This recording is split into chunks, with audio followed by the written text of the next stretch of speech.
Today is August 24th, 2022, and this video is about today. Today I was on the bus and I was coming back to Buffalo from Niagara Falls, and and this former classmate of mine, right, who was in 8th grade in junior high with me, was on the bus. I saw him a couple years earlier, and I ran into him, and then now this is the first time I saw him today, and since a couple years. I will tell you, man, this motherfucker is a ghetto, gangster ass nigga. And when I'm talking about the fact that he got gold teeth, he told me he got 7 kids, wearing gold earrings, tattoos. He lift weights up because he got muscle, dreadlock. He told me he got 7 kids. He got kids in other states.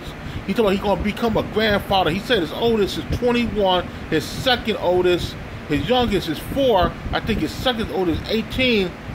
And this nigga is fucking ghetto. He told me he live in Niagara Falls. And he told me he going to try to get a house out there and stuff. I mean, I ran to him a couple years ago, and he gave me a bad bribe. But his name is, I think, Aaron, whatever his name is. But we was in junior high together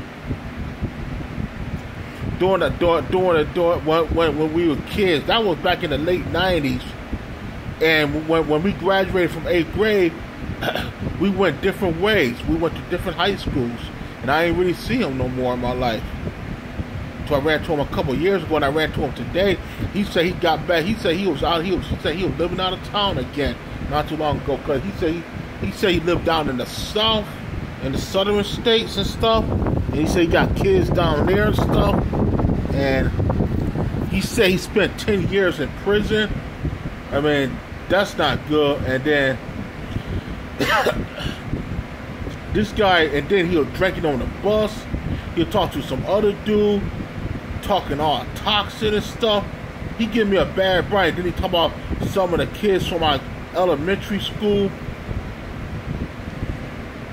About they had some type of graduation party, and somebody bought the yearbook. He mentioned one who I recognized, who I went to school with. His name was Marshall and stuff. He mentioned him, and he talked about, and he wanted to get my number. Man, I'm not interested in giving this nigga my number. I really don't want nothing to do with him, man. I don't want to run into people like that, man. That guy could be a drug dealer as well too. I don't want to be associated with this nigga, man. This nigga too goddamn gangster for me. He's a thug ass nigga. I really don't want nothing to do with this guy. I'll say about hi here and here, but I don't want to give you my number. I don't want to hang out with you. I mean, you just give me. I mean, you give me a bad bribe. This guy give me a bad bribe, man. And he's a former classmate, but he just give me the way how his personality is. He give me a bad bribe.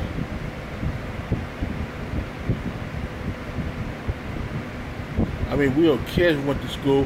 He said right after 8th grade graduation, he said he got a girl pregnant when he was in high school. During his first year in high school, and he got 7 kids. Man, I'm glad I don't got any. I'm just gonna be honest. And he said he's about ready to be a grandfather too. And he's around the same age I am, almost near 40. This dude about ready to become a grandfather. And he drinking on the bus. He had to come to Buffalo because he said to see his father. He said his father has stomach cancer. I mean, this guy give me a bad bribe, man. I mean, I'm not interested in hanging out with him. I say my hi, but I don't want to socialize with this guy. But he lives up here in Niagara Falls, and he's trying to get a house out there. I mean, good luck with that. I mean, he just not the type of person I'm not into hanging out with. Simple as that.